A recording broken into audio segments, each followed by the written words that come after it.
18 तारखेला प्रॅक्टिकल संपलेले आहेत म्हणजे काल, आणि उद्या 20 तारीख आहे, पेपर आहेत. आमची मागणी अशी होती की तुम्ही जे पेपर एक 10-12 दिवसाचं आम्हाला वेळ देण्यात यावी प्रिपरेशन लिव्हसाठी.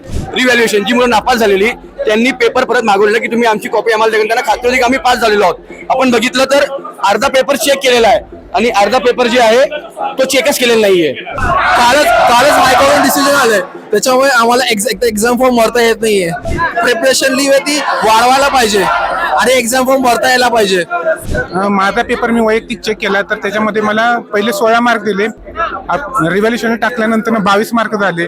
मग हे आधीच का होत नाही? आमचं पीएल आम्हाला पीएल हवंय. उद्यापासून आमचे पेपर्स आहेत आणि रूल्स मध्ये पण इंडिव्हिज्युअली पण असं सांगितलेलं आहे की 10 दिवस पीएल दिलंच पाहिजे कोणत्याही हालतीमध्ये.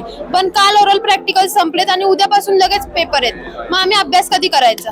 आज पुणे विद्यापीठामध्ये अभियांत्रिकीचे विद्यार्थी शेकडोंच्या संख्येने आंदोलन करताना पाहायला मिळतात. आपण पाहू शकतो या ठिकाणी विद्यापीठामध्ये या विद्यार्थ्यांनी ठिय्या मांडलेला आहे वेगवेगळ्या मागण्यांसाठी.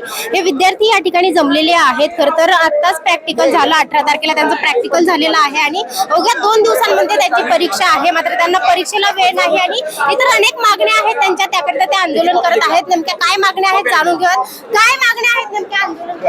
18 तारखेला प्रॅक्टिकल संपलेले आहेत म्हणजे काल, आणि उद्या 20 तारीख आहे, पेपर आहेत. आमची मागणी अशी होती की तुम्ही जे पेपर एक 10-12 दिवसाचं आम्हाला वेळ देण्यात यावी प्रिपरेशन लिव्हसाठी. दुसरा विषय असा की काल आम्ही मुंबई हायकोर्टात याचिका दाखल केलेली कॅरी ऑन संदर्भात. आमच्या फेवरमध्ये हायकोर्टाने निकाल दिलेला, ऑर्डर दिलेली की तुम्ही कॅरी ऑन यांना या मुलांना तुम्ही लागू करावं. तिसरा विषय असा आहे रिव्हॅल्युएशन जी मुलं नापास झालेली त्यांनी पेपर परत मागवलेला की तुम्ही आमची कॉपी आम्हाला द्या. त्यांना खात्री होती की आम्ही पास झालेलो आहोत. आपण बघितलं तर अर्धा पेपर चेक केलेला आहे आणि अर्धा पेपर जे आहे तो चेकच केलेला नाहीये. त्यानंतर याच्याबद्दलची माहिती मागवली, मुलं पास नाही नापास आहेत, आता यांना परत उद्या पेपर द्यावे लागतील. तर तुम्ही तुम्ही स्पष्टीकरण देण्यात यावं, परंतु ते करत नाहीये. आणि पेपरचा गोंधळ वारंवार विद्यापीठातर्फे वर्षानुवर्ष तेच चाललेलं आहे. त्यामुळे त्याचा निषेध म्हणून आम्ही आलेलो आहोत. आणि आता शेवटचं याच्या पुढे आंदोलन करणारी आम्ही काहीतरी अग्रेसिव्ह करू. तो निवेदन दिलेलं आहे, निवेदन आणलेलं आहे. आता आम्ही कुलगुरूंची वेळ मागितलेली भेटायला.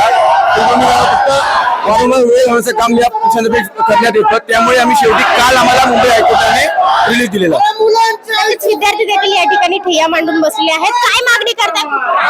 कालच हायकोर्टाने डिसिजन आलंय, त्याच्यामुळे आम्हाला एक्झाम फॉर्म भरता येत नाहीये.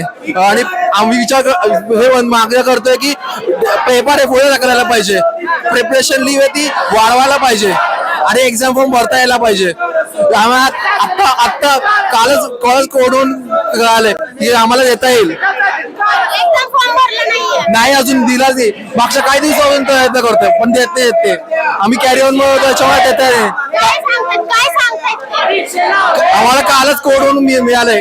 एक्झाम फॉर्म याच्या आधी भरताच यायला आम्हाला डिले करत बसले होते. आता आम्ही मागणी करतो आम्हाला एक्झाम भरायला पाहिजे आणि परीक्षेला बसायला पाहिजे. इतकंच.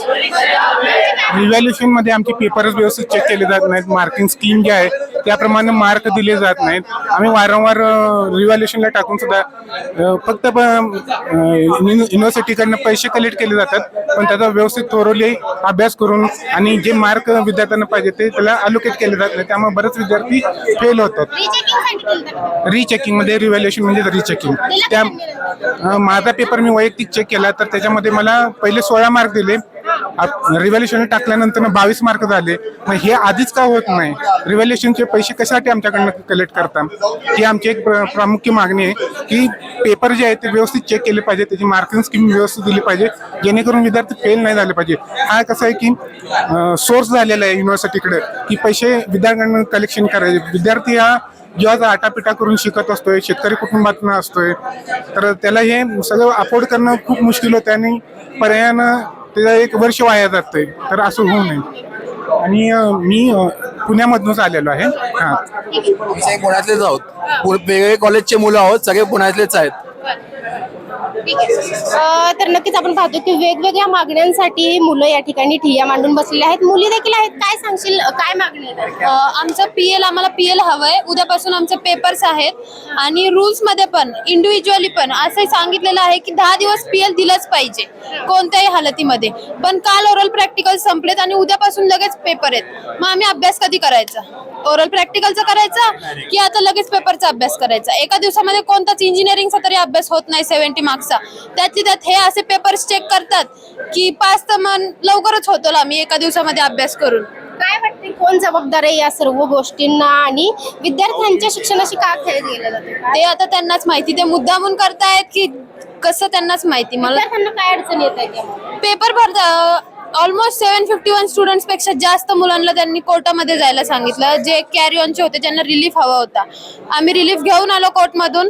आम्हाला आता एक्झाम द्यायला हवे बरोबर बॅकलॉगच्या स्टुडंट्सला, तर ते पुढे पेपर ढकलत नाहीये, पोस्टपोन करून हवेत आम्हाला. रेग्युलरचे आम्ही त्यांना बोलत पण नाही की रेग्युलरचे पोस्टपोन करू नका म्हणून. आम्हाला फक्त बॅकलॉगचे पेपर पोस्टपोन करून हवेत बस, बाकी काहीच नाही. आणि आम्हाला PL हवी आहे पेपर द्यायला, कारण एक दिवसाच्या PL मध्ये कुठेच पेपरचा अभ्यास होत नाही. आणि टर्म वर्क 25 एप्रिलला संपलेत.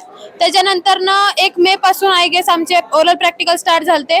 18 तारखेपर्यंत ओरल प्रॅक्टिकल झाले आणि आता अभ्यास कधी करायचा पेपरचा? उद्यापासून पेपर आहे आमचे 20 तारखेपासून. तर नक्कीच आपण पाहतो की या ठिकाणी विद्यापीठामध्ये 751 विद्यार्थ्यांची जवळपास या ठिकाणी ठिय्या मांडलेला आहे. त्यापेक्षा जास्त विद्यार्थी या ठिकाणी अनेक मागण्यांसाठी आंदोलन करत आहेत. मात्र विद्यार्थ्यांच्या शिक्षणाशी खेळ केला जातोय का असा प्रश्न देखील आता विद्यार्थ्यांकडून विचारला जातो. पुण्याहून स्नेहल निमगिरे, डिजिटल प्रभात.